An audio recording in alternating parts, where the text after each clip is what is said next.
बिस्मिल्लाहिर्रहमानिर्रहीम। अस्सलाम वालेकुम स्टूडेंट्स।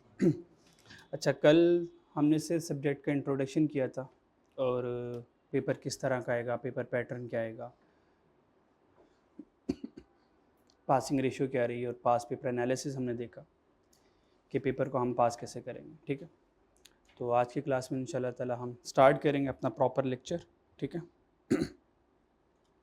कोई हाफिज़ है हमारी क्लास में? कोई हाफिज़? कोई हाफिज़ नहीं, सारों को अल्लाह हाफिज़ है। हाँ, सारे अल्लाह हाफिज़ हैं माशाल्लाह। कोई 10 सूरतों वाला हाफिज़ तो होगा ही ना। हाँ हाँ, कि सर मैं 10 सूरतों वाला हाफिज़ हूँ। अच्छा, दुरूशी पढ़ ले।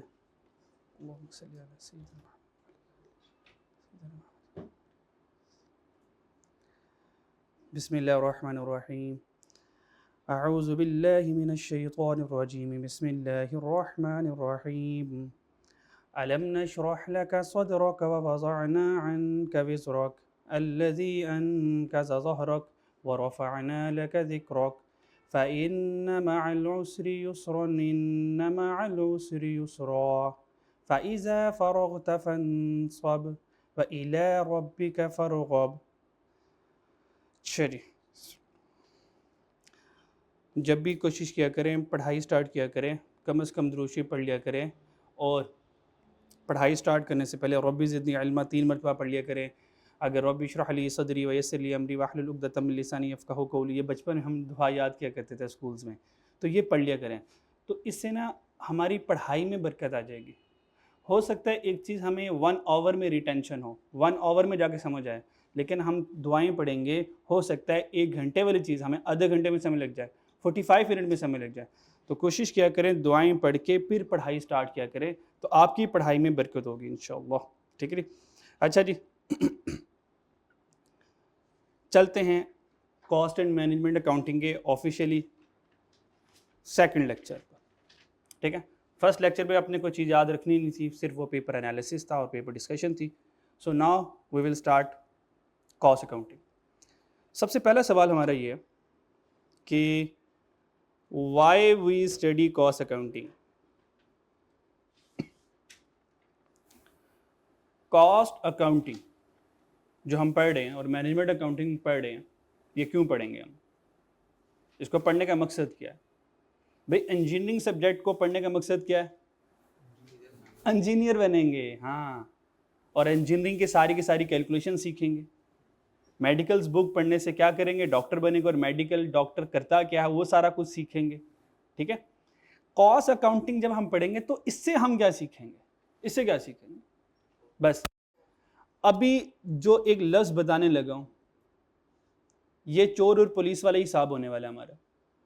जैसे कि पुलिस हर वक्त चोर के पीछे रहती है और चोर को ट्रेस करने में लगी रहती है, कॉस्ट अकाउंटेंट एक चीज को ढूंढने के पीछे लगा रहता है और उसी को कैलकुलेट करने के पीछे लगा होता है। और वो क्या चीज है? कॉस्ट अकाउंटेंट किस चीज के पीछे लगा होता है? और नहीं, कॉस्ट अकाउंटिंग नहीं, cost accountant cost per unit of a business. Cost accountant जो है सिर्फ इस एक चीज के पीछे भाग रहा होता है। यानी कि ये जो एक प्रोजेक्टर बना, हाँ, ये एक प्रोजेक्टर कितनी कॉस्ट का बना, कॉस्ट अकाउंटेंट ये जानना चाहेगा। ये जो एक कंपोडियम है ये कितने का बना, कॉस्ट अकाउंटेंट इसको जानना चाहेगा। ये हमने एक जो शर्ट पहनी हुई है, ये एक शर्ट कितनी कॉस्ट की बनी, कॉस्ट अकाउंटेंट इसको जानना चाहेगा। एक एसी कितने का बना, कॉस्ट अकाउंटेंट इसको जानना चाहेगा। एक मोबाइल कितने का बना, कॉस्ट अकाउंटेंट इसको जानना चाहेगा। मैं पूरी कॉस्ट अकाउंटिंग में एक ही वर्ड बोल रहा हूं कि एक यूनिट कितने का बन रहा है, ये पूरी कॉस्ट अकाउंटिंग है। मैनेजमेंट अकाउंटिंग में इसके आगे डिसीजंस आ जाएंगे, लेकिन कॉस्ट अकाउंटिंग क्या है? एक यूनिट कितने का बन रहा है, ये सारी की सारी कॉस्ट अकाउंटिंग है। बस हर कॉस्ट अकाउंटिंग में एक यूनिट की कॉस्ट क्या है, बस इसको ढूंढने के वो डिफरेंट फ्लेवर्स आपको देता रहेगा, इसी को ढूंढने के डिफरेंट तरीके हैं, लेकिन अल्टीमेटली सबका एंड क्या है? कॉस्ट अकाउंटिंग में एक यूनिट कितने का बन रहा है। अगर कोई आपसे पूछे भाई कॉस्ट अकाउंटिंग क्या है, हम मुझे कॉस्ट, मैं पढ़ा लिखा नहीं हूं, मुझे बताओ सादा सादा लफ्ज में कॉस्ट अकाउंटिंग क्या है, तो आप कहेंगे भाई एक यूनिट कितने का बन रहा है, इसको जानने का नाम कॉस्ट अकाउंटिंग है। आपने के पास जो मोबाइल है, ये एक मोबाइल कितने का कंपनी ने बनाया होगा, कंपनी का कितना खर्चा आया होगा, ये कॉस्ट अकाउंटिंग। मुश्किल है कॉस्ट अकाउंटिंग। बताओ कॉस्ट अकाउंटिंग क्या है। अच्छा, क्लास में प्लीज यार आप लोगों ने मुर्दा नहीं बैठना, फिर मुझे ऐसा लगेगा मैं तो दीवारों को पढ़ा रहा हूं। तो आप लोगों ने मेरे साथ पार्टिसिपेट करना। अच्छा, ज्यादा से ज्यादा क्या होगा, बताओ क्या होगा, ज्यादा से ज्यादा क्या होगा, बोलो ना। गलत जवाब दोगे ना तो क्या मैं आपको फांसी की सजा दे दूं उस पे। आपने गलत जवाब दे दिया, भाई आपको इंशाल्लाह सुबह फांसी होगी 8 बजे, सारे तैयार होके आ जाओ। ऐसा होगा। अच्छा, और क्या हो सकता है, मैं आपको सजा दूंगा, नहीं दूंगा, और क्या होगा, थोड़ी सी बेइज्जती करूंगा ना। अच्छा, अगर बेइज्जती के डर से हमसे सवाल नहीं पूछेंगे, मतलब कोई ऐसी इज्जत हो जिसके 12 सितारे लगे हों, सर वो अपना सारंग सामने मेरी बेइज्जती कर दी, मेरे एक सितारा कम हो गया, मैं बाहर कैसे किसी को मुंह दिखाऊंगा।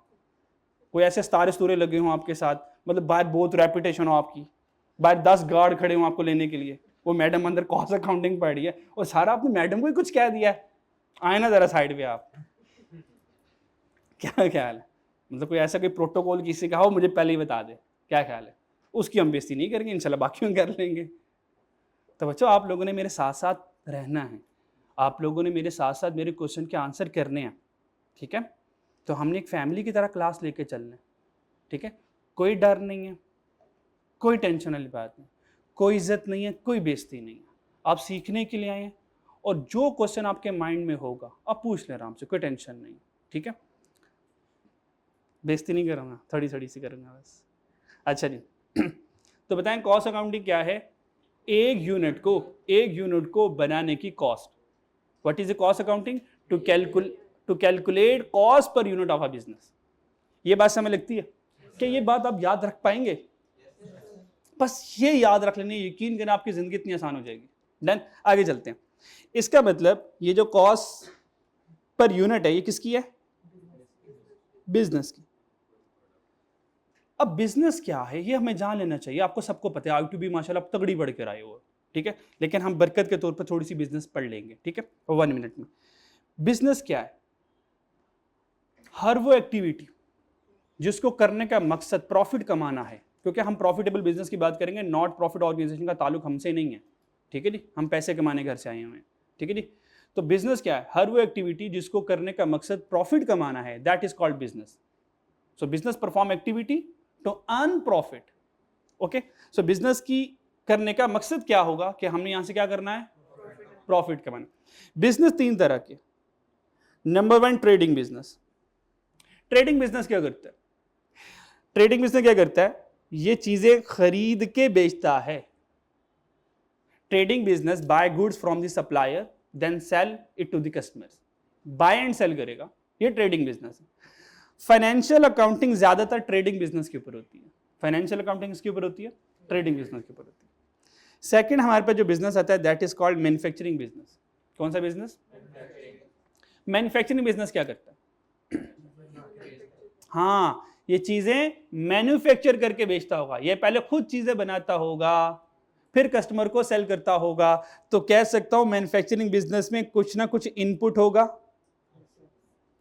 और वो मैन्युफैक्चर होगा, और वो मैन्युफैक्चर कहां पर होगा? नॉर्मली फैक्ट्री में। अच्छा, फैक्ट्री डजंट मीन कि huge factory. Huge factory doesn't mean, भैया आप किसी रेस्टोरेंट में गए हैं कभी? छोटा मोटा रेस्टोरेंट में गए हैं? किसी ढाबे में गए हैं? हाँ, वहां पे जो खाने बने होते हैं वो पीछे किचन नहीं बने होते ना, उनका पीछे साथ ही किचन होता है। सर ये मैन्युफैक्चरिंग यूनिट है उनका। तो फैक्ट्री डजंट मीन आप सोचो वो इतनी बड़ी फैक्ट्री, मैंने तो आज तक कभी देखी नहीं फैक्ट्री। जैसे कि अगर आप पिज्जा शॉप पे गए हैं तो पिज्जा शॉप में फ्रंट पे एक सीटिंग होगी, एक कैश काउंटर होगा, बैक पे उनका छोटा सा किचन होगा। वो किचन मैन्युफैक्चरिंग एरिया है। बस समझ लगे? अच्छा, तो इनपुट होगा, वो मैन्युफैक्चर होगा कहां पे? नॉर्मली फैक्ट्री में। क्योंकि हम अज्यूम कर रहे हैं कि हमने एक पूरी इकोनॉमी को, पूरी कंट्री को प्रोडक्ट जो है वो सप्लाई करनी है, तो हम यहाँ पे एक प्रॉपर सेटअप लगाएंगे एज अ फैक्ट्री का। वरना हर एक शॉप का इटसेल्फ छोटा सा मैन्युफैक्चरिंग यूनिट साथ अटैच ही होता है, ठीक है। और अल्टीमेटली वो किस में कन्वर्ट हो जाएगा? ओके, फॉर एग्जाम्पल ये भी आगे चीज आनी है, वैसे आपसे पूछ रहा हूं अच्छा, एक और कॉस्ट अकाउंटिंग के बारे में बात सुन लें। कॉस्ट अकाउंटिंग को अपने किताब से नहीं सोचना। अब जर्नल सोचो कि मार्केट में क्या हो रहा है, अब जर्नल सोचो हो क्या रहा है, आप जो सोचोगे ना कॉस्ट अकाउंटिंग में वैसे ही हो रहा होगा। मिसाल के तौर पर अगर मैं आपसे पूछूं जो स्टील का स्पून है, स्टील का स्पून है, ये इनपुट है या आउटपुट है? ये आउटपुट है, फिनिश गुड है। ये जो स्टील का स्पून है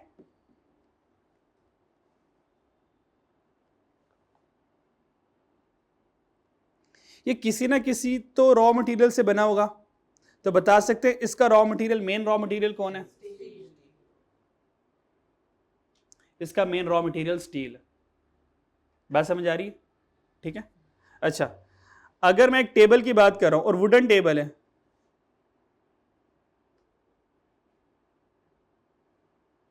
वुडन टेबल है, ये जो वुडन टेबल है भाई इसका रॉ मटेरियल क्या होगा? ऑब्वियस बात है, इसका रॉ मटेरियल वुड होगा। इसका मतलब स्टील और वुड ये मेरा इनपुट हो गया और ये कहीं ना कहीं किसी ना किसी फैक्ट्री में मैन्युफैक्चर हुआ होगा और फिर एट द एंड ये आउटपुट, और आउटपुट को हम क्या कहते हैं? Finish goods. क्या कहते हैं? Finish goods. ये कॉमन टर्म्स हैं। आप ये नहीं कि फिनिश गुड का वर्ड हम कॉस्ट अकाउंटिंग में पढ़े, इससे पहले तो जिंदगी में हमने कभी पढ़ा ही नहीं होगा। क्या इससे पहले फिनिश गुड का वर्ड सुना हुआ है? तो भाई यही वर्ड यहां पे भी इस्तेमाल होंगे। ठीक हो गया? अच्छा, हमारी जो कॉस्ट अकाउंटिंग और मैनेजमेंट अकाउंटिंग चलेगी सारी के सारी मैन्युफैक्चरिंग बिजनेस के ऊपर चलेगी। भाई हम किस बिजनेस के बारे में कंसर्न होंगे? मैन्युफैक्चरिंग बिजनेस के बारे में कंसर्न होंगे। हम इस मैन्युफैक्चरिंग बिजनेस के बारे में पढ़ेंगे। हमारा ट्रेडिंग से कोई ताल्लुक नहीं है, एक जगह थोड़ा बहुत आ जाएगा but not too much. Okay. अच्छा जी, सर्विस सेक्टर क्या होता है? जो सर्विसेज प्रोवाइड करे, जो सर्विसेज प्रोवाइड करे। अच्छा जी, ट्रेडिंग बिजनेस में कोई फैक्ट्री होगी? नहीं, ट्रेडिंग बिजनेस में शॉप होगी ना, दुकान होगी।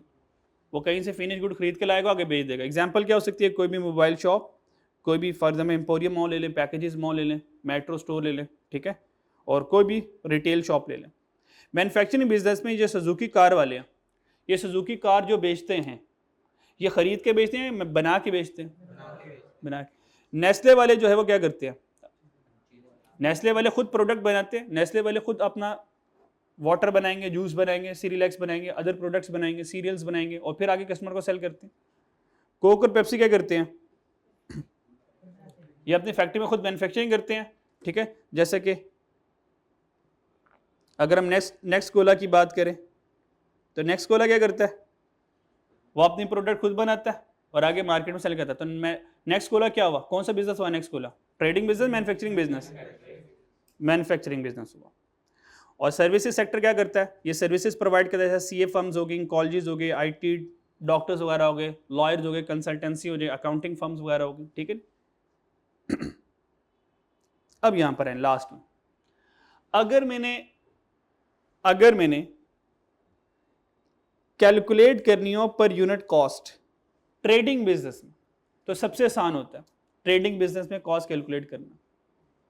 ठीक है, जितने का आपने यूनिट खरीदा वो आपकी परचेज प्राइस होगी। अगर उसके ऊपर कोई और खर्चे नहीं हुए तो वही मेरी कॉस्ट बन जाएगी। यानी कि एक मोबाइल मैंने जितने का खरीदा और उसको खरीदने पर मेरा इसके अलावा कोई और खर्चा नहीं आया, उसके अलावा मेरा कोई और खर्चा नहीं आया। आगे हम इन्वेंट्री में पढ़ेंगे कि परचेज प्राइस और कॉस्ट प्राइस में डिफरेंस होता है। परचेज प्राइस में और कॉस्ट प्राइस में डिफरेंस होता है। ठीक है, पर चैप्टर नंबर 1 में आपको बताऊंगा। तो इसका मतलब अगर हम ट्रेडिंग बिजनेस कर रहे हैं और मैंने एक मोबाइल खरीदा तो बड़ा आसान, भाई जितने का मोबाइल खरीदा वो मेरी कॉस्ट है। ठीक है, फॉर एग्जांपल एक यूनिट परचेज किया हमने 100 का और वही यूनिट मैंने 120 का क्या कर दिया? सेल कर दिया। तो प्रॉफिट मैंने कितना कमा लिया? तो प्रॉफिट कितना कमा लिया? तो प्रॉफिट की इक्वेशन क्या बनी हमारे पास?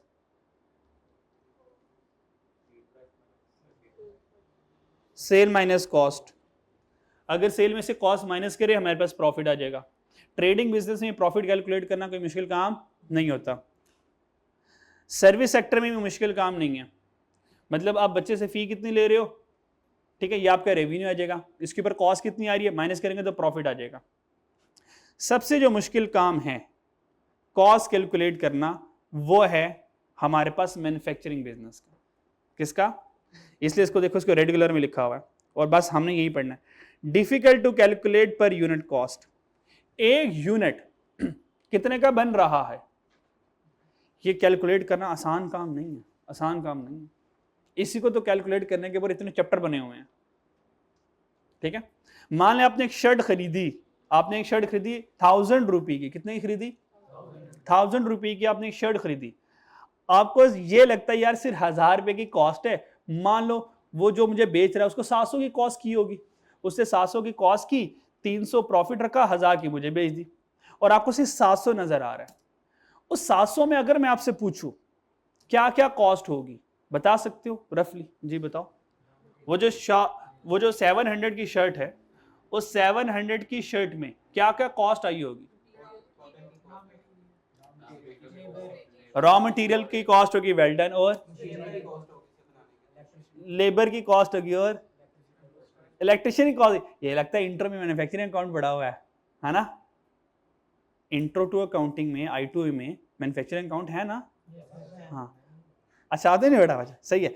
इसका मतलब उस शर्ट में मटेरियल की कॉस्ट होगी, वेल डन यार, सही बता रहे हो, और मतलब वो शर्ट किसी ना किसी ने तो स्टिच की होगी ना, वो लेबर की कॉस्ट भी होगी, और उसके अलावा बस ये इनडायरेक्ट एक्सपेंसेस आपने पढ़ा हुआ तो बता रहे हो। नॉर्मली हमें ये नजर आता है कि यार वो शर्ट जो बनाई उसके अंदर मटेरियल है, कपड़ा नजर आता है और स्टिच करने वाला नजर आता है। नॉर्मली आम बंदे से पूछो जिसने कुछ स्टडी नहीं की हुई, उससे पूछे तो वो क्या कहेगा? वो कहेगा यार इसके अंदर कपड़ा है और कपड़ा बनाने वाला, ऐसी दो चीजें नजर आ रही हैं। लेकिन तीसरी चीज जो हिडन होती है वो भी इस शर्ट की कॉस्ट में शामिल होगी, उसको हमने ज्यादा ध्यान से देखना है क्योंकि वो हिडन चीज है। देखो शर्ट के अंदर कपड़ा नजर आ रहा है तो कपड़े की कॉस्ट की कोई टेंशन नहीं है। बनाने वाला पता है, इसका भी कोई बनाने वाला होगा, कोई टेलर होगा जिसने शर्ट स्टिच की होगी, कटिंग की होगी, वो भी तकरीबन हमें पता है। लेकिन इसके अलावा खर्चे क्या हुए होंगे इस शर्ट को बनाने में, ये बहुत कम लोग जानते हैं। तो हमने उन चीजों के ऊपर ज्यादा फोकस करना है, ठीक है। तो मैन्युफैक्चरिंग बिजनेस में क्या चीज मुश्किल होती है कैलकुलेट करना? जी बोलो यार। कॉस्ट पर यूनिट, कॉस्ट, क्योंकि इसकी कॉस्ट सिंपल कॉस्ट नहीं होती, इसकी कॉस्ट थोड़ी सी डिफिकल्ट होती है, ठीक है। अच्छा जी आगे चलते हैं। यहां तक कोई सवाल है किसी का? नेक्स्ट चलते हैं। अकाउंटिंग हमारे पास 3 तरह की होती है, वैसे होती 2 तरह की है लेकिन मैं इसको 3 तरह की कंसिडर करता हूं, ठीक है। Number 1 financial accounting. कौन सी accounting? Financial accounting. Financial accounting क्या करता है? फाइनेंशियल अकाउंटिंग में हम बिजनेस ट्रांजैक्शन को क्लासिफाई करते हैं, बिजनेस ट्रांजैक्शंस को रिकॉर्ड करते हैं, और उन बिजनेस ट्रांजैक्शन को क्लासिफाई करके रिकॉर्ड करके हम क्या करते हैं? Financial statement of a business prepare करते हैं। और वो फाइनेंशियल स्टेटमेंट आपको पता है 5 है हमारे पास। कौन कौन सी? स्टेटमेंट ऑफ इनकम स्टेटमेंट या statement of profit and loss, then statement of financial position, statement of changes in equity, statement of cash flow और नोट्स टू द अकाउंट। ये 5 हमारे पास फाइनेंशियल स्टेटमेंट्स होती हैं। तो बिजनेस ट्रांजैक्शंस को record करेंगे, उनको क्लासिफाई करेंगे और फाइनेंशियल स्टेटमेंट 5 प्रिपेयर कर लेंगे तो हमारी फाइनेंशियल अकाउंटिंग हो जाती है, ठीक है। सेकंड अकाउंटिंग हमारे पास होती है, that is called cost and management accounting. ये जो कॉस्ट एंड मैनेजमेंट अकाउंटिंग है, ये 2 सब्जेक्ट्स हैं। कॉस्ट अकाउंटिंग अलग है, मैनेजमेंट अकाउंटिंग अलग है। कॉस्ट अकाउंटिंग क्या करती है? कॉस्ट अकाउंटिंग से कॉस्ट का वर्ड आ रहा है। कॉस्ट अकाउंटिंग काम क्या होता है? कॉस्ट कैलकुलेट करना। कॉस्ट अकाउंटिंग का काम क्या होगा? और कौन सी कॉस्ट कैलकुलेट करना? हाँ, एक यूनिट को बनाने पर क्या कॉस्ट आ रही है। अच्छा, हम ये क्यों जानना चाहेंगे कि एक यूनिट बनाने के ऊपर क्या कॉस्ट आ रही है? ये हम क्यों जानना चाहते हैं? क्या कॉस्ट का पता होगा तो प्रॉफिट कैलकुलेट होगी, और हाँ, ये ज्यादा वाला अच्छा जुमला है सर, कॉस्ट का पता होगा तो प्राइस सेट करेंगे ना, प्रॉफिट तो मेरी मर्जी का होगा, प्रॉफिट तो मेरी मर्जी का होगा कि मैं कितना मैं 10% प्रॉफिट अर्न करना चाहता हूं, 20 रखना चाहता हूं, 30 रखना चाहता हूं, मेरी मर्जी है। लेकिन सबसे बड़ा चैलेंजिंग क्या है, मैंने अपनी प्रोडक्ट को मार्केट में लॉन्च करना है और मार्केट में मेरे कंपैटिटर बैठे हुए हैं। मुसीबत यह है कि मैं क्या प्राइस कोड करूं कि अपनी प्रोडक्ट को मार्केट में लॉन्च करूं। उसके लिए मुझे यह जानना होगा ना कि मैं प्रोडक्ट बना कितनी की रहा हूं। बात समझ आ रही है? क्योंकि मुझे कॉस्ट पता होगी तो ही मैं सेल प्राइस सेट करना, और बोलो यार, कर सकूंगा अगर मुझे कॉस्ट पता होगी। तो इसका मतलब कॉस्ट अकाउंटिंग क्या कहता है, methods and techniques to calculate cost per unit of a business. और ये क्यों करेंगे हम, to set a sell price. और जब कॉस्ट आ जाएगी और सेल प्राइस आ जाएगी, प्रॉफिट तो वैसे ही आ जाएगा डिफरेंस है। तो प्रॉफिट की हमें कोई ज्यादा वाली टेंशन नहीं। ज्यादा टेंशन किसकी है, सेल प्राइस की। और उसको कैलकुलेट करने के लिए कॉस्ट कैलकुलेट करना जरूरी है। क्या ये बात समझ आ रही है? कोई मुश्किल बात यार?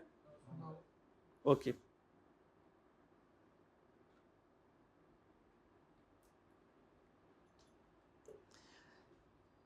Third one is management accounting. Management accounting क्या करेगी? मैनेजमेंट अकाउंटिंग प्रोडक्ट के बारे में और बिजनेस के बारे में डिसीजन मेकिंग करती है कि कोई प्रोडक्ट के अंदर डेवलपमेंट लेकर आनी हो, कोई प्रोडक्ट की पैकेजिंग चेंज करनी हो, उसके अंदर फ्लेवर्स ऐड करने हो, ठीक है। एक ही फ्लेवर यूज करके अगर कस्टमर जो है वो मोनोटनस फील कर रहा है, बोर हो गया है, तो हम थोड़ा सा पैकिंग चेंज करेंगे ताकि कस्टमर अट्रैक्ट हो जाए। प्रोडक्ट के अंदर इंग्रेडिएंट ऐड कर देंगे ताकि प्रोडक्ट के अंदर न्यू फ्लेवर ऐड हो जाए, वैल्यू एडिशन हो जाए और कस्टमर दोबारा हमारा रिटेन हो जाए। जैसे वो लेज वाले करते हैं, सॉल्टी फ्लेवर था तो फिर उन्होंने कहा अब सॉल्टी फ्लेवर, चिप्स तो वही बनने हैं ना। सॉल्टी फ्लेवर में क्या होगा, बॉक्स के अंदर जिसमें वो चिप्स रोटेट हो रहे होंगे उस बॉक्स में नमक स्प्रिंकल कर देंगे, सॉल्ट स्प्रिंकल कर देंगे तो क्या हो जाएगा, सॉल्टी फ्लेवर हो जाएगा। वही चिप्स होंगे जो बनाए होंगे, उसके अंदर क्या करेंगे, बारबेक्यू फ्लेवर स्प्रिंकल कर देंगे तो बारबेक्यू फ्लेवर बन जाएगा। फिर उन्होंने योगर्ट फ्लेवर इंट्रोड्यूस करवा दिया और पेपरिका फ्लेवर इंट्रोड्यूस करवा दिया, और कौन से, मसाला तो रह गया, मसाला फ्लेवर तो रह गया, और चीज भी, चीज तो बच्चों का फेवरेट है, चीज भी। अब देखें सारे चिप्स तो सेम ही बने होंगे ना, वो क्या कर रहे हैं, सिर्फ मसाले बदल रहे हैं और न्यू फ्लेवर इंट्रोड्यूस करवा रहे हैं। अब मान लो चीज फ्लेवर शुरू में आया तो उनका पता नहीं इसके अंदर क्या होगा, ठीक है नहीं, पेपरिका फ्लेवर आया, बारबेक्यू फ्लेवर आया, उनको लो अब लगता है चिकन भी साथ ही होगा, ठीक है नहीं, तो चिकन तो है नहीं बस चिकन पाउडर साथ आ गया, ठीक है। तो इससे होता क्या है, ये सारे काम कौन करता है, ये मैनेजमेंट अकाउंटेंट कर रहे होते हैं, डिसीजन मेकिंग बिजनेस ही करते हैं। तो मैनेजमेंट अकाउंटिंग का काम क्या होता है, बिजनेस को प्लान करना, बिजनेस को कंट्रोल करना और बिजनेस की डिसीजन मेकिंग करना, ताकि ऑप्टिमाइजिंग यूज ऑफ रिसोर्सेज हो जाए, ताकि जो बिजनेस में रिसोर्सेज है ना वो बेहतर तरीके से हम इस्तेमाल कर लें।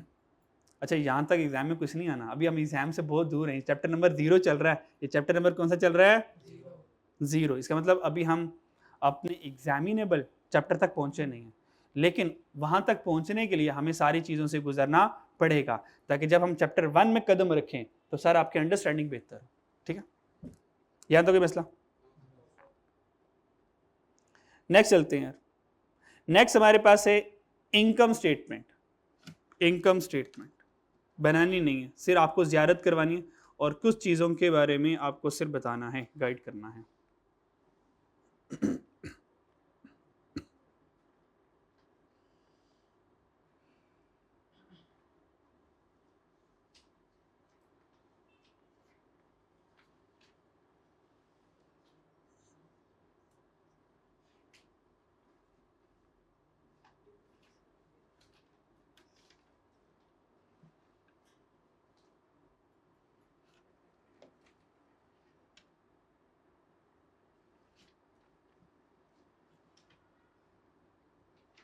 अच्छा जी,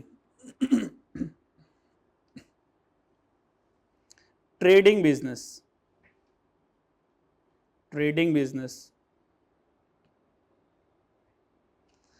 और मैन्युफैक्चरिंग बिजनेस दोनों की इनकम स्टेटमेंट सेम बनने वाली है।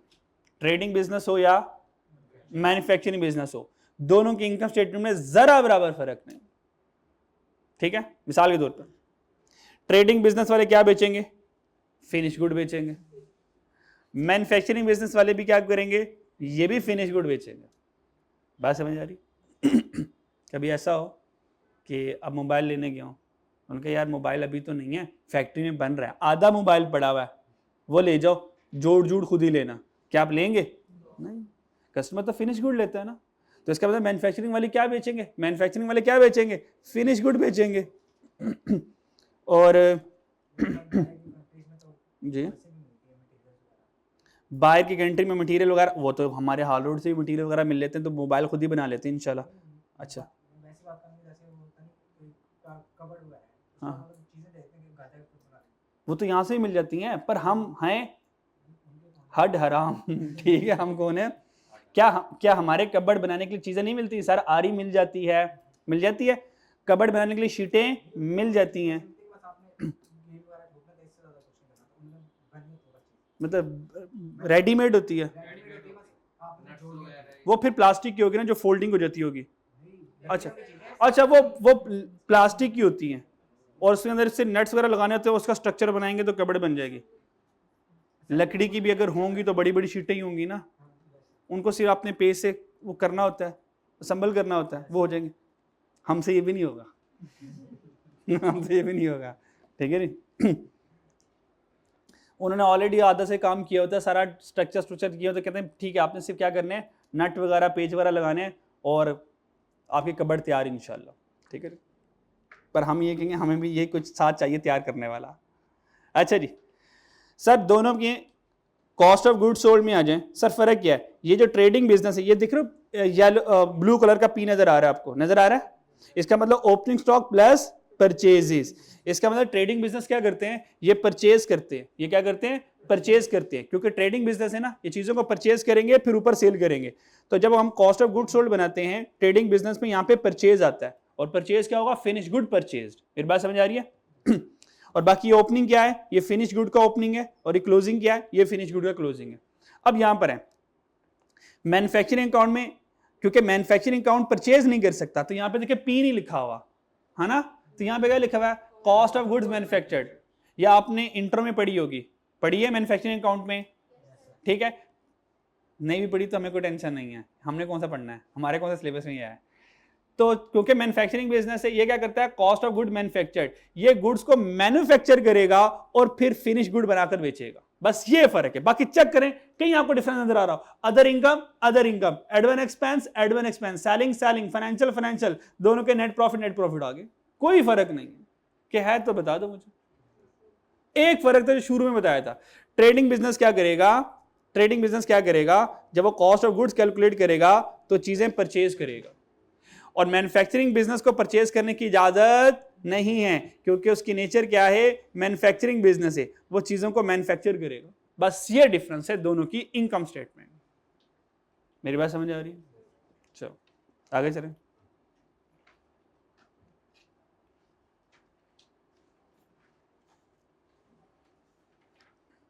अब आ जाए, शुरू में मैंने आपसे एक बात की थी, कॉस्ट अकाउंटिंग में हम किस चीज के पीछे होंगे? एक यूनिट को बनाने की कॉस्ट, एक यूनिट को। अच्छा, मैं ये क्यों नहीं कहता, मैं ये नहीं कहता 1000 यूनिट को बनाने की कॉस्ट। हमने एक यूनिट थोड़ी बनाना है। Okay, we will produce multiple of goods, thousands of goods, mean lakhs of goods, हम लैक्स में प्रोडक्शन करेंगे। तो फिर मैं ये क्यों कहता हूं कि एक यूनिट को बनाने की कॉस्ट? हाँ भाई, एक जितने का बन गया, अगर ये पता चल गया सर बाकी भी उतने ही बनेंगे। Gate my point? नहीं समझ आई? ठीक, नहीं समझ आएगी तो अभी थोड़ी देर तक आई जानी है। अच्छा जी, कॉस्ट पर यूनिट पर आ जाए। कॉस्ट पर यूनिट कैलकुलेट होता है तीन चीजों से, मटेरियल से, अभी नहीं लिखना, ये आगे आएगा, सिर्फ मैं बता रहा हूं। कॉस्ट पर यूनिट, किसी भी प्रोडक्ट की कॉस्ट को कैलकुलेट करने के लिए नॉर्मली हमें तीन चीजें चाहिए होती हैं। अभी ना लिखें, आगे आएगा, अब इसी में वैसे लिख रहा हूं। हमें चाहिए होता है डायरेक्ट मटेरियल,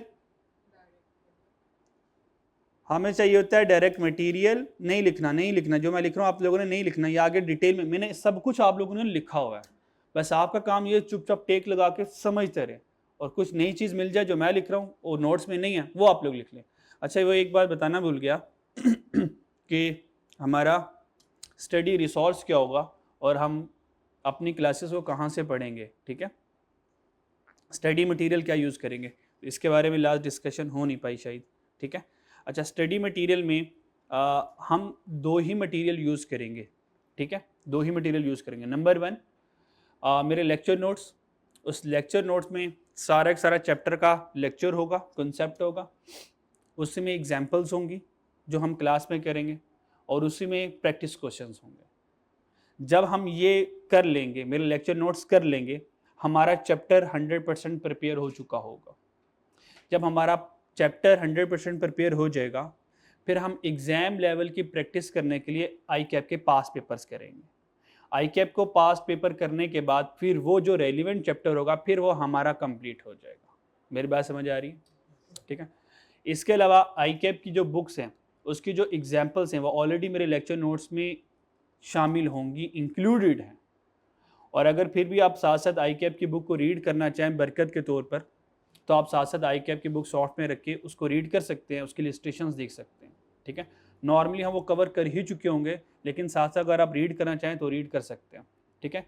तो जो मेरे लेक्चर नोट्स हैं मैंने सिर्फ टू द पॉइंट रखे हुए हैं, क्योंकि ICAP ने कहानियाँ सुननी नहीं है, बड़ी बड़ी थ्योरी सुननी नहीं है। जो कंसेप्ट ज़रूरी होंगे वो मैं आपको ऑलरेडी बता चुका हूँगा, ठीक है नी। क्योंकि न्यूमेरिकल पेपर है तो हमने ज़्यादा फोकस न्यूमेरिकल पे करना है, हमने लंबी लंबी डेफिनेशन के ऊपर नहीं करना। मैं डेफिनेशन उतनी बताऊंगा जितनी हमें उस कॉन्सेप्ट के लिए ज़रूरी होगी, और यही 4, 5, 6, 10 लाइनों में वही चीज़ लिखी होगी जो हम एक आधी लाइन में कवर कर लिया करेंगे, ठीक है जी, ओके। अच्छा जी, कॉस्ट पर यूनिट कैलकुलेट करेंगे, डायरेक्ट मटीरियल आ गया, और हमारे पास क्योंकि मटीरियल के अलावा चीज़ वजूद में आ नहीं सकती, और उसको बनाने के लिए अखर अभी ये डायरेक्ट मटेरियल डायरेक्ट लेबर के वर्ड ना यूज़ करें, हो सकता है थोड़े डरोने लग रहे हो, बस ये यूज़ कर लें। किसी भी चीज़ को बनाने के लिए 3 चीज़ें चाहिए होती है। नंबर 1 मटेरियल, हमें मटेरियल चाहिए। सेकंड नंबर पर उसको बनाने वाला चाहिए, मटेरियल चाहिए और लेबर चाहिए। और थर्ड नंबर पर हमें ओवरहेड्स चाहिए।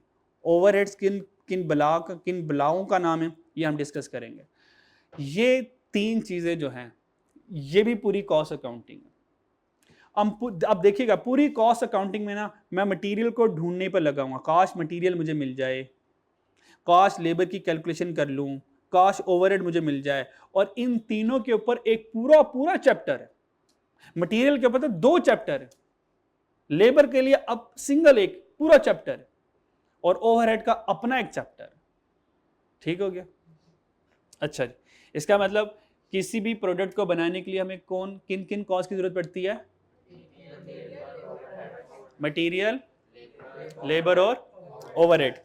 मटेरियल क्या होता है, लेबर क्या होता है, ओवरहेड क्या होता है, ये अभी थोड़ी देर बाद आपको पता चल जाएगा। अभी हम चल रहे हैं कि हम जो एक प्रोडक्ट बनाते हैं वो प्रोडक्ट बनती कैसे है, अभी हम इसकी तरफ जाने लगे। प्रोडक्ट कहां बनती होगी? फैक्ट्री में। प्रोडक्ट कहां बनती होगी?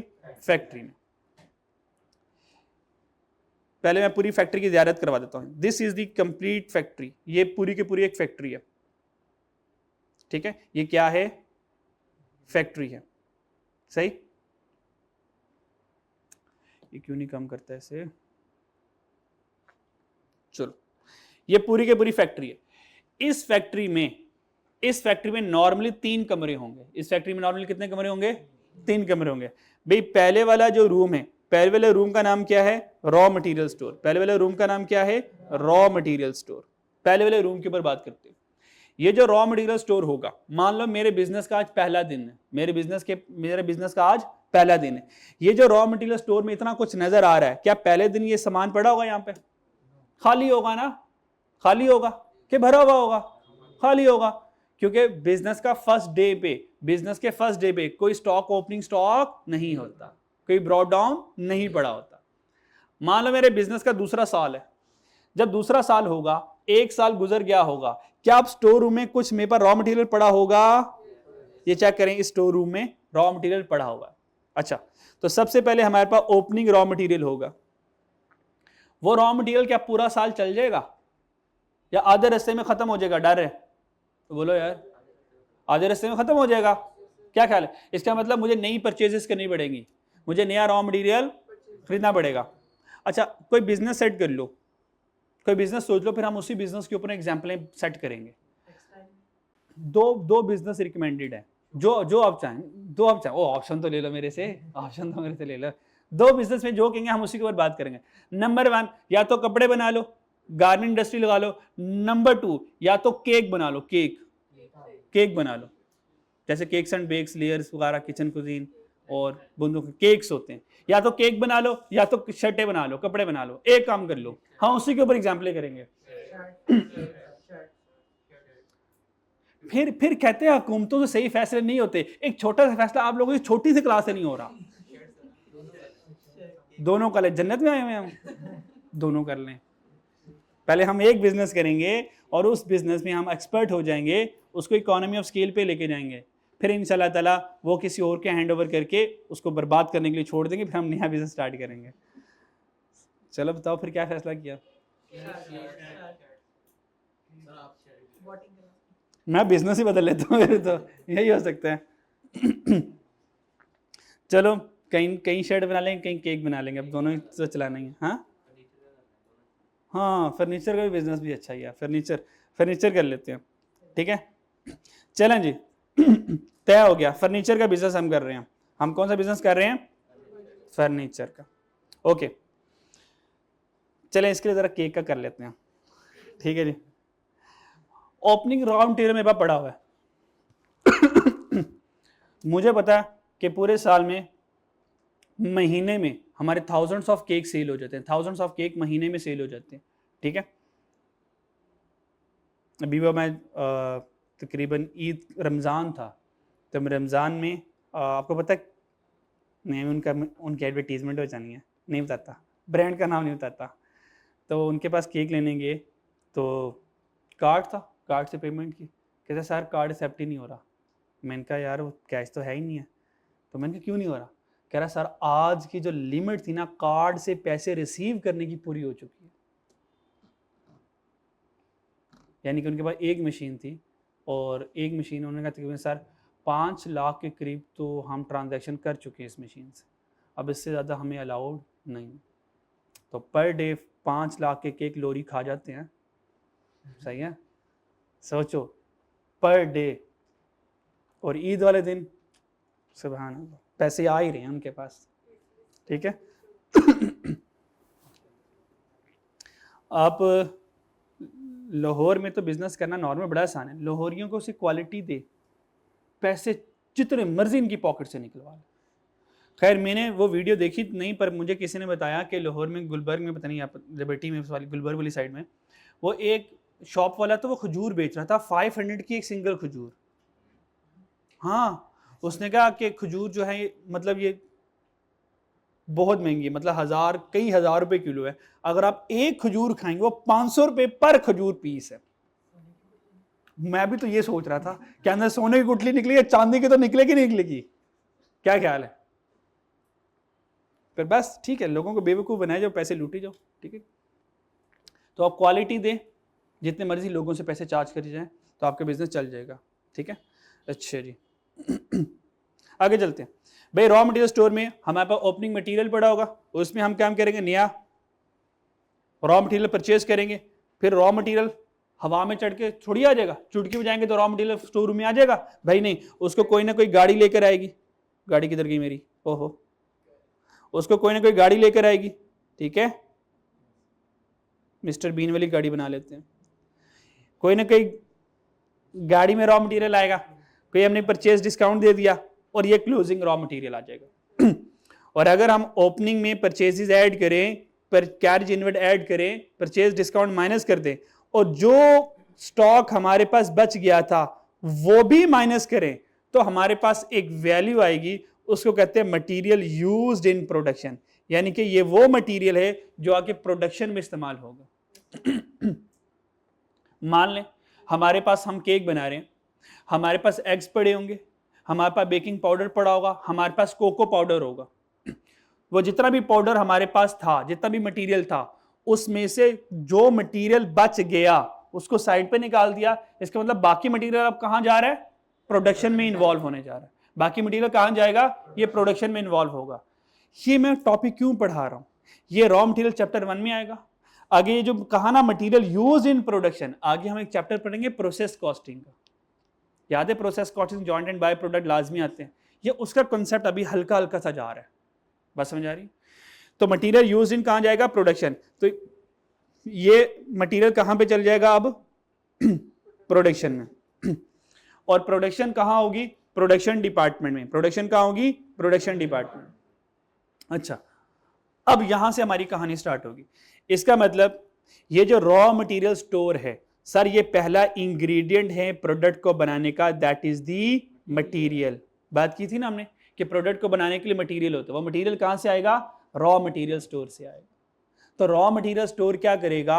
रॉ मटेरियल स्टोर क्या करेगा? पूरे रॉ मटेरियल को संभालेगा। इससे हम चैप्टर 1 भी पढ़ेंगे और एक हमारा चैप्टर रहेगा inventory management. Inventory mean raw material inventory को कैसे मैनेज करना है, ये पहला वाला कमरा करेगा रॉ मटेरियल को। बात समझ आ रही है? तो रॉ मटेरियल रिस्पॉन्सिबल है मटेरियल के लिए, इसके पास सारा मटेरियल पड़ा होगा। फिर ये मटेरियल क्या करेगा? आगे ट्रांसफर कर देगा किसको? प्रोडक्शन डिपार्टमेंट को। ये लो मटेरियल, अब तुम जानो और तुम्हारा काम जाने। अच्छा, जैसे ही मटेरियल प्रोडक्शन डिपार्टमेंट में आ जाएगा तो प्रोडक्शन डिपार्टमेंट में कौन होंगे? बोलो यार, लेबर्स होंगी। और लेबर के साथ साथ कुछ मशीन्स भी होंगी, कुछ मशीन्स भी होंगी। अब केक हाथों से थोड़ी बनेगा, कोई मशीन चाहिए होगी, ठीक है? अगर आपने कभी देखा हो कि यार केक इतना राउंड क्यों होता है, तो उन्होंने नीचे स्पिनर लगाया था, राउंड स्पिनर होता है उनके पास, पंच होता है और नीचे राउंड स्पिनर होता है, और उससे वो ऑन करते हैं, वो गोल गोल घूमता रहता है स्पिंडल की तरह, और फिर वो केक को क्या करते हैं? सर्कुलर शेप में बना लेते हैं, ठीक है? तो कोई ना कोई मशीन इस्तेमाल हुई होगी, ठीक है जी? अच्छा, इसका मतलब जब मटेरियल प्रोडक्शन डिपार्टमेंट में आया तो सबसे पहले उस मटेरियल को कौन वेलकम करेगा? लेबर। कौन करेगा? अभी डायरेक्ट है या इनडायरेक्ट है? हालांकि ब्लू वाले में यहां पे मटेरियल के साथ ही मैंने क्या लिखा हुआ है? डायरेक्ट है, पर अभी मैं डायरेक्ट और इनडायरेक्ट के चक्रों में पढ़ ही नहीं रहा, ठीक है? ये आगे आएगा, अभी हम साथ साथ सी बात कर रहे हैं। तो इस मटेरियल को कौन वेलकम करेगा?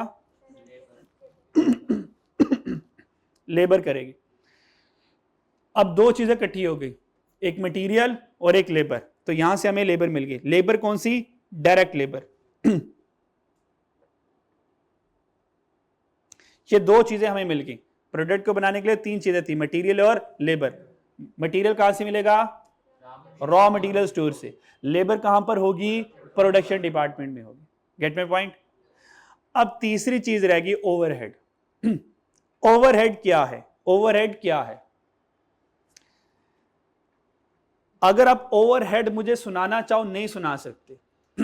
ओवरहेड के बारे में बताना चाहो, ये इतने ज्यादा हैं, कंप्लीट बता नहीं सकते, थोड़े से तो बता ही सकते हो। तो ओवरहेड के लिए सबसे अच्छी डेफिनेशन क्या है? सबसे अच्छी डेफिनेशन ओवरहेड के लिए, हर वो कॉस्ट जो डायरेक्ट मटेरियल और डायरेक्ट लेबर नहीं है वो ओवरहेड है। हर वो कॉस्ट, बोलो यार, ओवरहेड कौन सी कॉस्ट होती है? जो डायरेक्ट मटेरियल और डायरेक्ट लेबर नहीं है। जो डायरेक्ट मटेरियल भी नहीं है, डायरेक्ट लेबर भी नहीं है, वो कौन सी कॉस्ट होगी? Overhead cost. अच्छा, फैक्ट्री में मुझे बताओ कि अगर हमारे पास मटेरियल आ जाए और लेबर आ जाए, फिर सोच के बताना, मटेरियल आ जाए और सिर्फ लेबर आ जाए, क्या प्रोडक्ट वजूद में आ जाएगी without any other help? Sir नहीं आएगी। अच्छा, हमारे पास, क्योंकि हम केक बना रहे हैं, केक में हमें मशीन चाहिए होगी, ठीक है? हमें कोई टूल्स चाहिए होंगे, ठीक है? अच्छा, वो जो मशीन चलेगी ऑब्वियस बात है वो बिजली से चलेगी।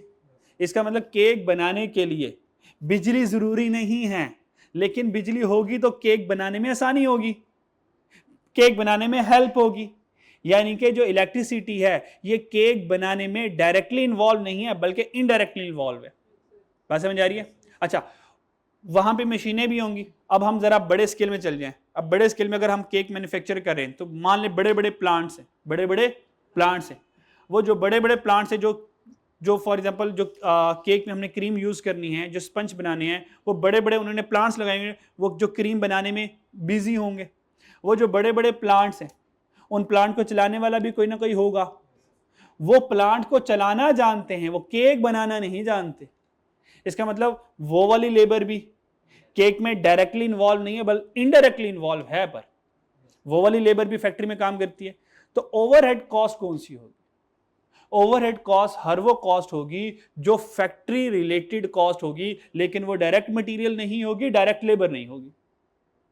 ओवरहेड कॉस्ट के दोबारा हर वो कॉस्ट जो फैक्ट्री में इंकर हो रही है। अच्छा, फैक्ट्री में और कौन कौन होगा भाई? फैक्ट्री का एक गार्ड भी तो होगा जो उस फैक्ट्री की रखवाली कर रहा होगा, वो भी पैसे ले रहा होगा, तो उसकी तनख्वाह जो है वो भी मैं केक में शामिल करूंगा। क्यों करूं? हालांकि केक का ताल्लुक गार्ड से है कोई? भाई नहीं है। गार्ड का काम क्या है? फैक्ट्री। तो गार्ड की जो सैलरी है, वो जो गार्ड पैसे ले रहा है, उसका खर्चा भी मैं केक के हिस्से में डालूंगा। हालांकि केक के अंदर गार्ड की सैलरी नजर नहीं आ रही। ऐसा क्यों कर रहा हूं? क्योंकि अगर केक ना बनाता तो फैक्ट्री ना होती, फैक्ट्री ही ना होती तो गार्ड भी ना होता। तो सारे पंगे किसके हैं? केक के। तो केक की वजह से जो जो खर्चा हमें पड़ेगा, वो सारे खर्चे केक में होंगे। आप जब केक खा रहे होंगे ना, तो सोचना गार्ड की सैलरी भी खा रहा हूं। ठीक है जी, बिजली का बिल जो फैक्ट्री में आया वो भी मैं साथ साथ खा रहा हूं। बात समझ आई?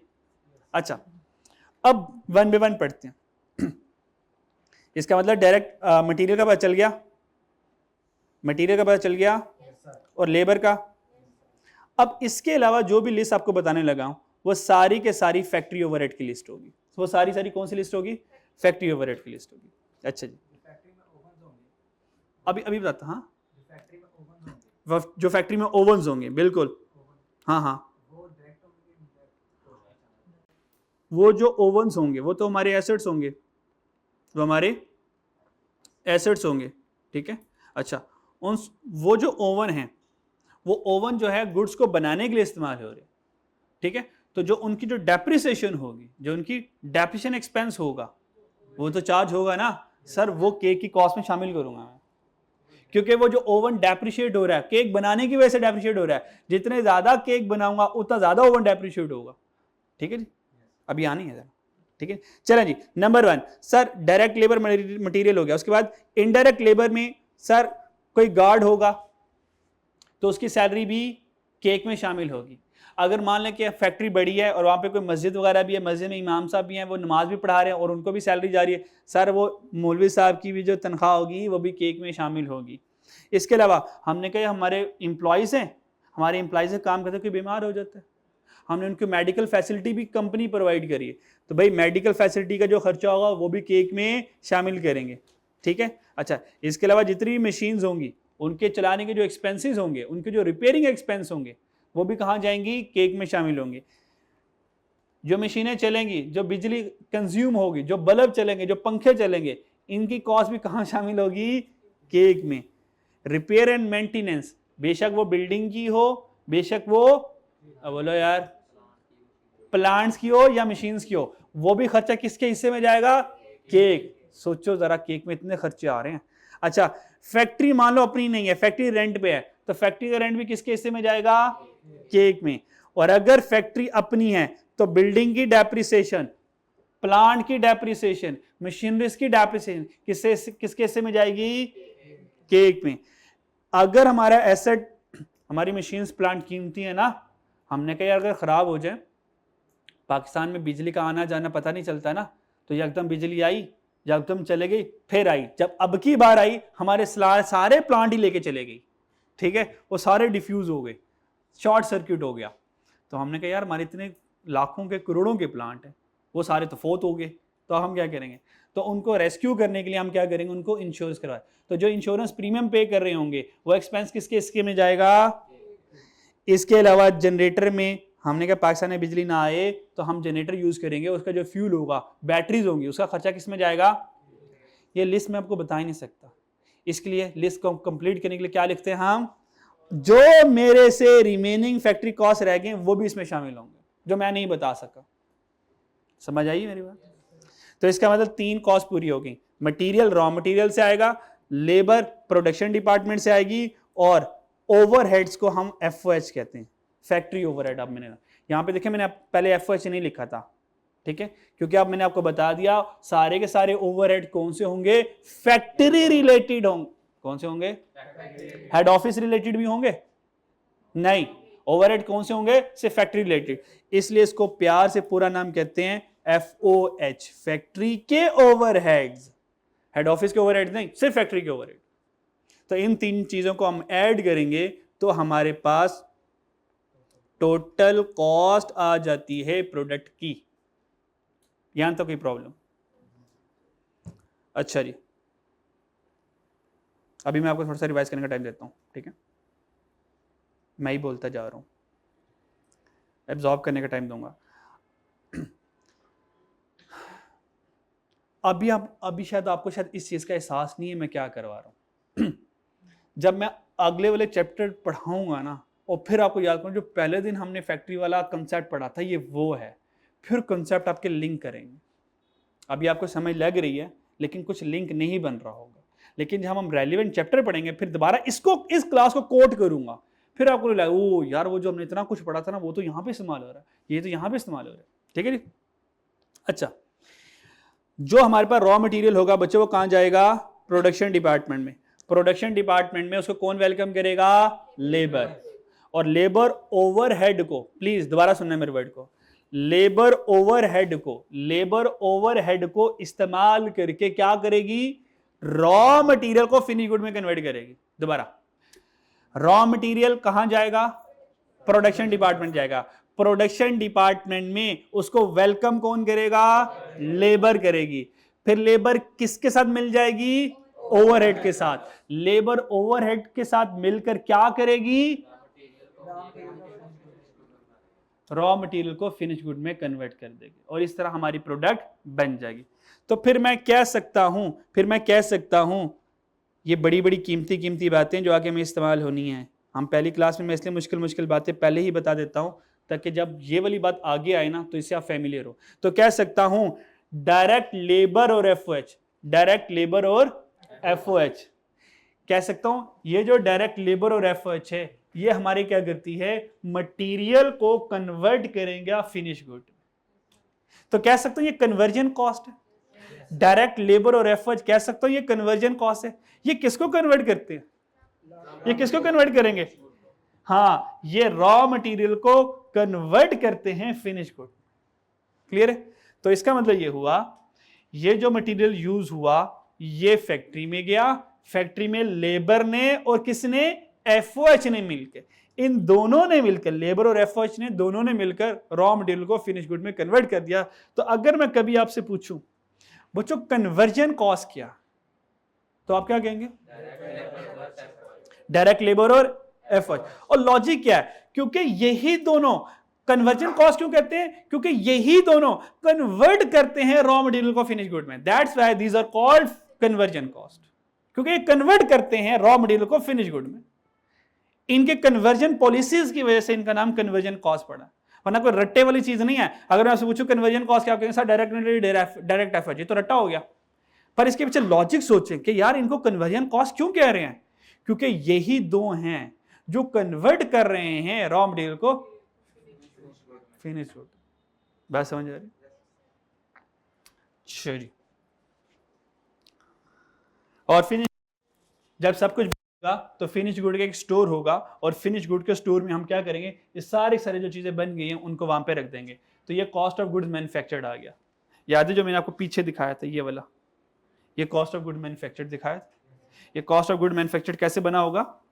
ये मैंने आपको मैन्युफैक्चरिंग स्टेटमेंट बनाई के दिखाई है, लेकिन लॉजिकल फॉर्म में।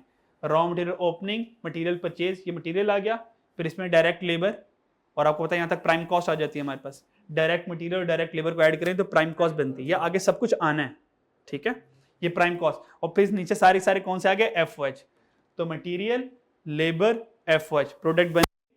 इस प्रोडक्ट का नाम क्या होगा? Cost of goods manufactured. ये वो गुड्स है जो मैन्युफैक्चर कर ली, फिर उसमें पहले भी तो फिनिश गुड में पुराना माल पड़ा होगा ना, ओपनिंग फिनिश गुड, और ये नई वाली बनाई, टोटल फिनिश गुड्स आ गई। इसमें से कुछ फिनिश गुड सेल नहीं हुई, तो बाकी क्या हुई, सेल होगी। ये वो कॉस्ट ऑफ गुड सोल्ड का मतलब क्या, ये वो गुड्स हैं, ये उन गुड्स की कॉस्ट है जो सेल हो चुकी हैं। कॉस्ट ऑफ गुड सोल्ड का मतलब क्या होता है, ये वो चीजें हैं जो सेल हो गई हैं, ये उनकी कॉस्ट है। बात समझ आई? यहां तक रिवाइज कर लो, फिर आगे चलते हैं। टेक योर टाइम, जो भी पढ़ाया उसको एब्जॉर्ब कर लो, और अगर कोई सवाल माइंड में आता है तो मेरे से पूछ लो।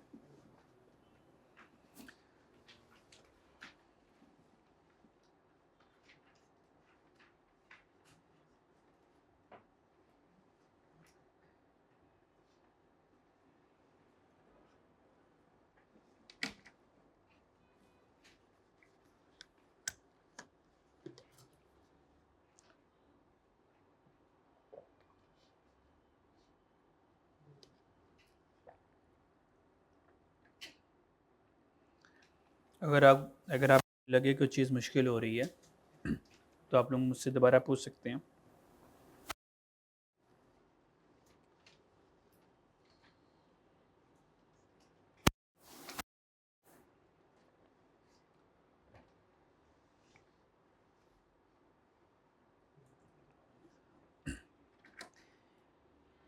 ये रेड वाली राइटिंग नजर आती है कैमरे में, सही वाली, या हम कलर चेंज कर ले? ठीक है।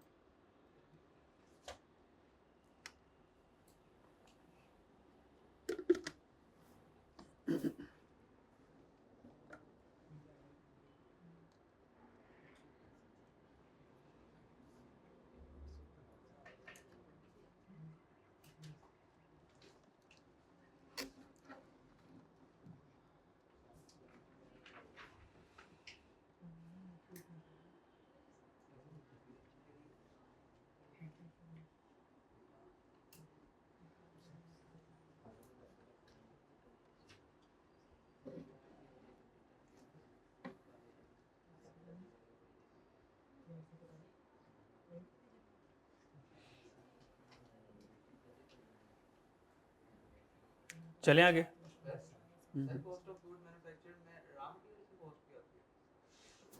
तो ये नहीं आया, ये रॉ मटेरियल है ना, ये दिखा, ये सारी की सारी रॉ मटेरियल कॉस्ट है, जो रॉ मटेरियल वाले का, ये रॉ मटेरियल कॉस्ट है।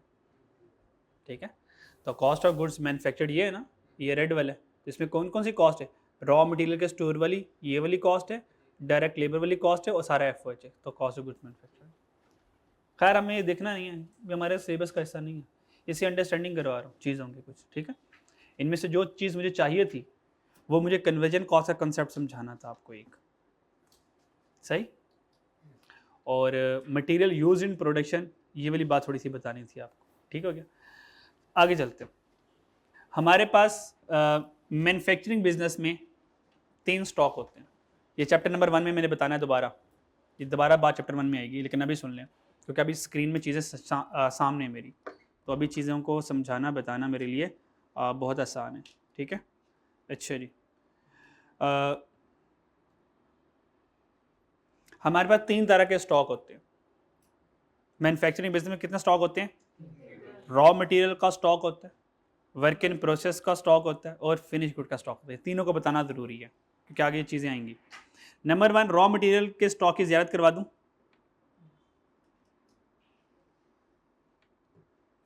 ये है हमारे पास रॉ मटेरियल का स्टॉक, ये क्लोजिंग रॉ मटेरियल स्टॉक हो गया। डन? अच्छा, क्योंकि ये जो प्रोडक्शन डिपार्टमेंट होता है, ये प्रोडक्शन डिपार्टमेंट का काम क्या होता है, रॉ मटेरियल को फिनिश गुड में कन्वर्ट करना। प्रोडक्शन डिपार्टमेंट का काम क्या होता है, और इस प्रोडक्शन डिपार्टमेंट में कौन रहता है, 2 लोग रहते हैं, एक लेबर रहता है और एक एफओएच रहता है। प्रोडक्शन डिपार्टमेंट में कौन रहता है, लेबर और एफओएच, ये प्रोडक्शन डिपार्टमेंट में रहते हैं। रॉ मटेरियल कहाँ रहता है, उसका घर कौन सा है, raw material store. Raw material store में होगा। और डायरेक्ट लेबर और एफओएच कहां पर होंगे, प्रोडक्शन डिपार्टमेंट होंगे। और प्रोडक्शन डिपार्टमेंट का काम क्या होगा, रॉ मटेरियल को फिनिश गुड में कन्वर्ट करना। तो कह सकता हूं कि प्रोडक्शन जो है वो प्रोडक्शन डिपार्टमेंट में हो रही होगी, और उस प्रोडक्शन को वर्क इन प्रोसेस कहते हैं। क्या कहते हैं, WIP, work in process. Work in process का मतलब क्या है कि अभी प्रोसेस चल रहा है रॉ मटेरियल को फिनिश गुड में कन्वर्ट करने का, अभी प्रोसेस चल रहा है, इसलिए प्रोडक्शन डिपार्टमेंट को वर्क इन प्रोसेस भी कहते हैं, क्योंकि ये प्रोसेसिंग में है to convert raw material into the finish good. Get my point? मुश्किल बात नहीं। अच्छा, अगर प्रोडक्शन डिपार्टमेंट का दूसरा नाम वर्क इन प्रोसेस है तो कह सकता हूं कि यहां पे ओपनिंग वर्क इन प्रोसेस भी होगा और क्लोजिंग वर्क इन प्रोसेस भी होगा। भाई जब साल खत्म हो जाएगा, ऐसा थोड़ी है जैसे 31 दिसंबर आया और सारे के सारे जो केक हमने बनाने स्टार्ट किए तो सारे बन चुके होंगे, कुछ ऐसे होंगे जो आधे बने होंगे, है ना, और वो अगले साल कंप्लीट होंगे, मतलब अगले साल सुबह वाले दिन कंप्लीट हो जाएंगे, क्योंकि केक की मैन्युफैक्चरिंग लाइफ बड़ी शॉर्ट होती है, वो कुछ घंटों में तैयार हो जाता है। लेकिन अगर शर्ट्स की बात करें, ऑटोमोबाइल कार इंडस्ट्री की बात करें, बाइक्स इंडस्ट्री की बात करें, तो सीमेंट इंडस्ट्री की बात करें तो it's take time, it's take days, may be a month. Okay, तो हमारे पास प्रोडक्शन डिपार्टमेंट में ऐसा नहीं होगा कि साल के एंड में सब कुछ चीज बन चुकी होगी, कुछ ऐसी होंगी जो अभी सेमी फिनिश गुड की कंडीशन में होंगी, जो आधे बने होंगे, आधे बनने रहते होंगे। तो इसका मतलब सेकंड स्टॉक कौन सा होगा? क्लोजिंग वर्क इन प्रोसेस का स्टॉक होगा। और तीसरा फिनिश गुड का भी स्टॉक हमारे पास होगा, तो that is called the closing finish good. तो ये तीन इन्वेंट्रीज हमारे मैन्युफैक्चरिंग बिजनेस में होती हैं, raw material inventory, work in process inventory और फिनिश गुड की इन्वेंट्री। शायद अगर मैं आपको ज़बानी बताता शायद आपको समझ ना लगती, जो शायद अभी थोड़ी थोड़ी समझ लग गई है, क्योंकि चीज़ें स्क्रीन में आपके सामने है। यहाँ तो कोई प्रॉब्लम?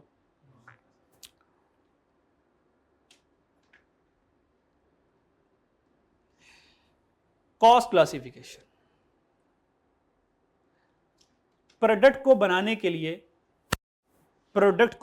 के लिए किन कॉस्ट की जरूरत है मुझे? जब भी मैं आपसे ये क्वेश्चन पूछूंगा, और मैं रोज ही पूछूंगा जब तक आप तक ये बात पहुंच नहीं जाती, प्रोडक्ट को बनाने के लिए किन कॉस्ट की जरूरत है, without any thinking you have to say material, labour, FOH. Product को बनाने के लिए किन किन, सवाल तो पूरा होने दे, अब जज्बाती हो गए हैं। प्रोडक्ट को बनाने के लिए किन किन कॉस्ट की जरूरत है? मैंने रोटी बनानी है, रोटी इज माई, हाँ, फिनिश गुड। पता है रोटी कैसे बनेगी? मटीरियल, लेबर, एफओएस से। रोटी कैसे बनेगी? अच्छा, रोटी का मटेरियल बताए कौन है? रोटी का मटेरियल कौन है? आटा। मेन मटेरियल आटा ही है। खैर पानी स्पोर्ट कर रहा है, लेकिन रोटी में पानी नजर नहीं आता, तो हम कह सकते हैं कुछ भी नहीं, ठीक है। तो जो आटा होगा, जो हमारे पास क्या होगा, जो आटे की इंग्लिश क्या होती है? फ्लोर। अच्छा, ये थोड़ी थोड़ी सी चीजें हैं, मैं साथ साथ आपको बताता रहूंगा, ठीक है। यार ये क्यों नहीं चल रहे?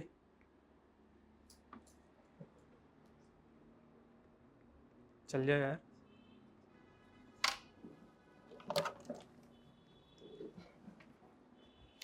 मुझे आपने 1 मिनट से ऊपर बात नहीं करने देनी, 1 मिनट में अपने साथ वापस आ जाए अपनी सीट पे, ठीक है। अच्छा जी, आटे की इंग्लिश क्या है? यही है, सही लिखा है मैंने? अच्छा और इसकी इंग्लिश बतानी है, और ये है क्या, ये बताना है मुझे। इसकी इंग्लिश क्या है? ये क्या लिखा है मैंने? क्या लिखा है? फ्लावर, ऐसे ही है। तो इसके आपने मुझे कहा लिखा हुआ है फ्लावर, और ये इसका आपने मुझे लिखा कहा था फ्लोर, ऐसे ही है, ऐसे ही है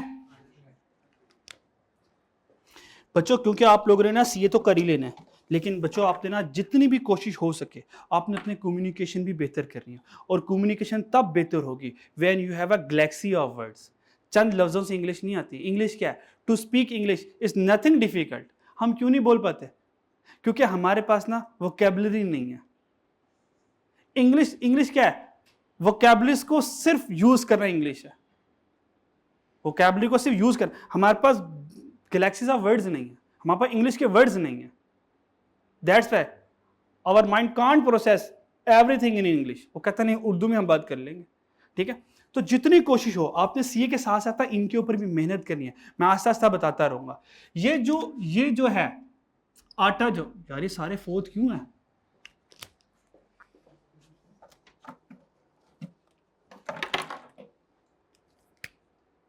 ये भी मुझे फोर्थ ही लग रहा है, ये भी फोर्थ ही है। ओह मेरा लैपटॉप भी फोर्थ हुआ है। ओह जिंदा हो गया, वो जिंदा हो गया, दोबारा आ जाते हैं। इनका नमाज जनाजा नहीं होता, इट्स नॉन लिविंग थिंग। आपका हो जाएगा इरादा करें तो। अल्लाह इंशाल्लाह हम सबको जन्नत में लेके जाए इंशाल्लाह। तो जन्नत में जाने की तैयारी है, कर रहे हैं भी, साथ साथ कर रहे हैं, उम्मीद के साथ साथ मेहनत भी करनी है। अच्छा जी क्या बता रहा था यार, हाँ जल्दी जल्दी आ जाए। हमने लिखा था फ्लोर, जो कि हमें आटा था, और हमने लिखा था एक फूल, और आपने कहा था फ्लावर। ऐसे है। आज के बाद ये जो हमारे पास फ्लोर है, ये जो हमारे पास फ्लोर है जिसको हम फ्लोर कहते हैं, जैसे लिखा होता है बच्चे अक्सर बोलते हैं कॉर्न फ्लोर, ये जो फ्लोर है ये फ्लोर नहीं है, ये फ्लावर है, ये फ्लावर है। और जो फ्लावर है वो फ्लावर नहीं है, वो फ्लोर है। ये जो आटा है जिसको हम फ्लोर कहते हैं, ये फ्लोर नहीं है, ये फ्लावर है। अजीब है ना, अजीब लग रहा है ना, क्योंकि हम गलत ही बोलते आ रहे हैं। और जो फ्लावर है वो फ्लावर नहीं है, वो फ्लोर है। रोज फ्लोर है, जैस्मिन फ्लोर है। बस समझ आ रही है? हाँ। और जो आटा है वो फ्लोर नहीं है, वो फ्लावर है। और एक और बात करेक्ट कर ले, इसके ऊपर तो यकीन करें मुझे तो इतनी शर्मिंदगी होती है, पर मैं खामोशी रहता, मैं भी खामोशी रहता हूं। अक्सर आप जब शॉपिंग करने जाते हैं and you are asking to the shopkeeper, भाई एक शॉपर तो देना, कहते हो आप? कभी शॉपर मांगा आपने? मतलब आप कोई चीज खरीदने गए हो, मतलब आपने फ्रूट खरीदा हो और आपके यार डबल शॉपर कर दे, यार एक और शॉपर दे दे, कहते हो हाँ या ना? Don't say it again, don't asking from the shopkeeper to give me a shopper, because you yourself a shopper, you yourself a shopper. A person who is doing shopping is called shopper. आप shopper हो, कहते हैं एक और shopper दे दे आप shopper हो। शर्म तो नहीं आती अपने आप को मांगते हुए? तो आप क्या कहेंगे? और नहीं क्या, नहीं शॉपिंग बैग दे दें। क्या कहना आपने? आपने कहना शॉपिंग बैग देते हैं। आपने कहा प्लीज, आपने कहना यार एक और शॉपिंग बैग दे दे। आपने शॉपर नहीं कहना, क्योंकि आप खुद शॉपर हो। जो बंदा शॉपिंग कर रहा होता है उसको शॉपर कहते हैं। Shopper mean a person who is doing shopping is called shopper. और आप कहते हैं दो शॉपर दे दे मुझे, शॉपर डबल कर, ये तो कहां यार शॉपर डबल कर दे, सही है जी। तो आपने क्या कहना है? और आप अक्सर लोगों को ये कहेंगे शॉपर कहते हैं, यार शॉपर देना, जरा एक्स्ट्रा शॉपर है आपके पास, ठीक है? तो आपने क्या कहना है? शॉपिंग बैग दे दें। क्या कहना है? शॉपिंग बैग दे। ठीक है जी। चलो इंग्लिश की क्लास खत्म हुई, कॉस की क्लास बढ़ते हैं। वो जो फर्श वाला फ्लोर है वो है फ्लोर, वो फ्लोर है, वो ये चीज है फ्लोर, वो ये फ्लोर है, ये फ्लोर है। ये भाई साहब फ्लावर हैं और ये भाई साहब फ्लावर हैं। समझ आई? ये कौन है? ये वाला, ये फ्लावर है, ये फ्लावर है। ये भाई साहब फ्लावर हैं और ये फ्लोर है, फ्लोर। बस ठीक है, क्लियर? खैर थोड़ी थोड़ी कोशिश कर लें, सही कर लें, हम कर सकते हैं। और एक दो चीज़ और कर लें, जैसे हम, मैंने कहा था मुझे 1 मिनट से ज़्यादा बोलने नहीं देना आप लोगों ने, हमारी कॉस्ट रह जाए, इंग्लिश चल बढ़नी है, ठीक है? एक और चीज़ करेक्ट कर लें, ये करेक्ट कर लें, इससे हमारा स्टडी से कोई ताल्लुक नहीं है, लेकिन सर अगर आप चाहते हैं कि आप ऑर्गेनाइजेशन में लीडिंग रोल प्ले करें, आपकी कम्युनिकेशन बेहतर होगी, then you will be the leader. जिसके पास आप बेहतरीन अकाउंटेंट हैं, बात नहीं कर सकते, बैकएंड पे रहेंगे, फ्रंट पे कौन आएगा? जो लोगों से बात कर सकता है। और आप जितना लोगों से बातें करेंगे, जितना लोगों से मिलेंगे, फॉरेन डेलीगेशन से मिलेंगे, गेस्ट से मिलेंगे, सर आपकी पीआर बढ़ेगी, आपके रिलेशन बढ़ेंगे। और जो तगड़ा अकाउंटेंट है उसको अकाउंटिंग अच्छी आती है, लोग किसी से मिल ही नहीं रहा, उसके पास बिजनेस नहीं आएगा। लेकिन जिस बार कम्युनिकेशन में बात करना जानता है, वो एक से उससे भी मिल रहा है, उससे भी मिल रहा है, उससे मिल रहा है, उससे मिल रहा है, तो हर कोई उस बंदे को जानता है, उसके पास बिजनेस ज्यादा आएगा। और अच्छा अकाउंटेंट प्लस कम्युनिकेशन तगड़ी स्किल, सर वो लुट मचा देगा। सही है, वो खुद मिलेगा जाके। सही। और हम कह यार हम इंग्लिश क्यों सीखें, ना सीखें, कोई मसला नहीं है, आपको लोकल क्लाइंट मिलेंगे। इंग्लिश सीखेंगे तो सर गोरे क्लाइंट मिलेंगे आपको, बाहर के क्लाइंट मिलेंगे आपको, जो आपको डॉलर में पे करेंगे। ठीक है जी, तो गेम काफ़ी दूर जाएगी। ठीक, बाकी रिस्क अल्लाह ने इंशाल्लाह आपको दे ही देना है। चलें यार बस फिर काफ़ी, बाकी फिर आगे फिर बात करें। कॉस्ट क्लासिफिकेशन थोड़ी सी बात करते हैं, बात फिर क्लोज करते हैं। अच्छा जी, हमें BWCS की क्लास स्टार्ट हो जाएगी।